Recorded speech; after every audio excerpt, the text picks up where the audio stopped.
In our opulent Boston home on Commonwealth Avenue, it was a warm summer evening, one that was supposed to capture the essence of the ideal life, built on habit, love, and the steady rhythm of family unity. I'm Daniel Carter, a reputable financial advisor, known for my accuracy and strong commitment to both my career and my family. As my wife, Rebecca, moved elegantly in the kitchen, the smell of home cooking filled the air, comforting, familiar. Her kind smile radiated warmth as she carefully plated the meal, reassuring me once again of our contentment. Our 8-year-old son, Ethan, scampered into the dining room, his laughter a joyful contrast to the peaceful evening. At that very moment, seated at the head of our dining table, surrounded by the people I loved most, I felt an overwhelming sense of contentment. This was our life, the one we had meticulously built over the years, but as the evening progressed, a subtle disquiet crept in. Rebecca's movements were different, deliberate, almost mechanical. She wasn't glancing at her phone like she usually did.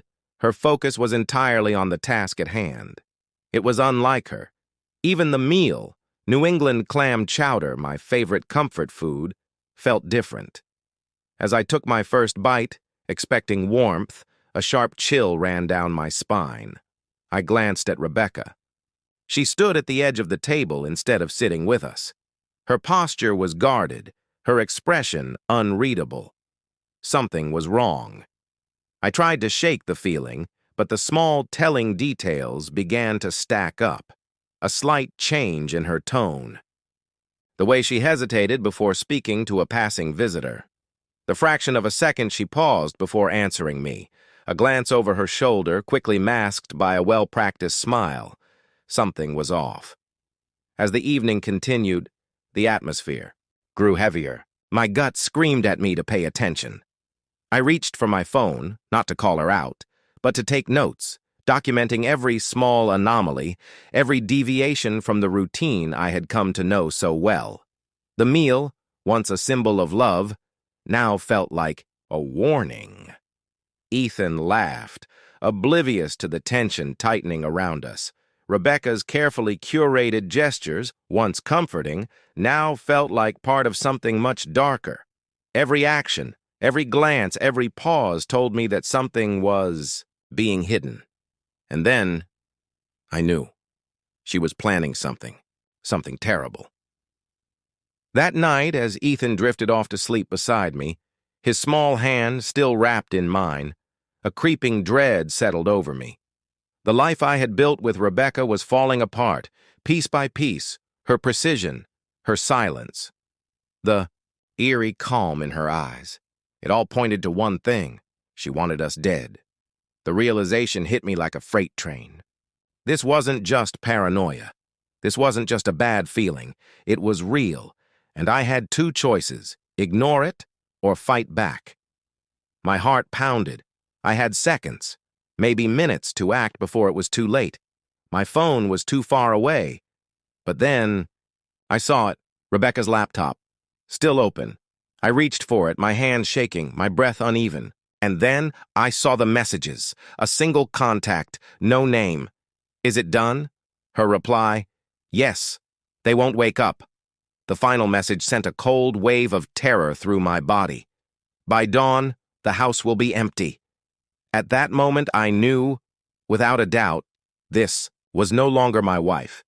This was my enemy, and I had one chance to survive.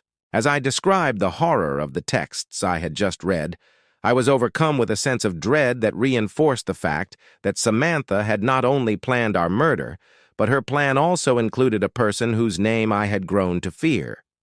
Despite my weak speech and shallow breaths, I managed to tell James, "Rebecca," she tried.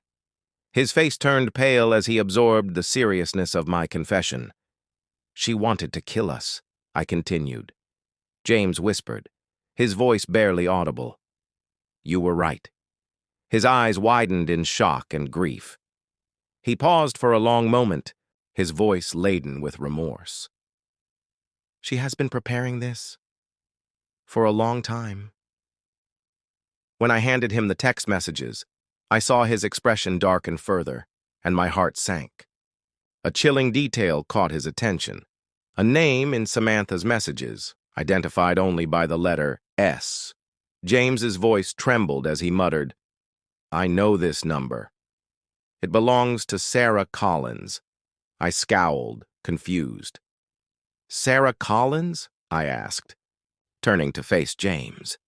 His expression was intense, his steady gaze betraying his internal shock. "Sarah Collins, my ex," he clarified, his voice heavy with bitterness.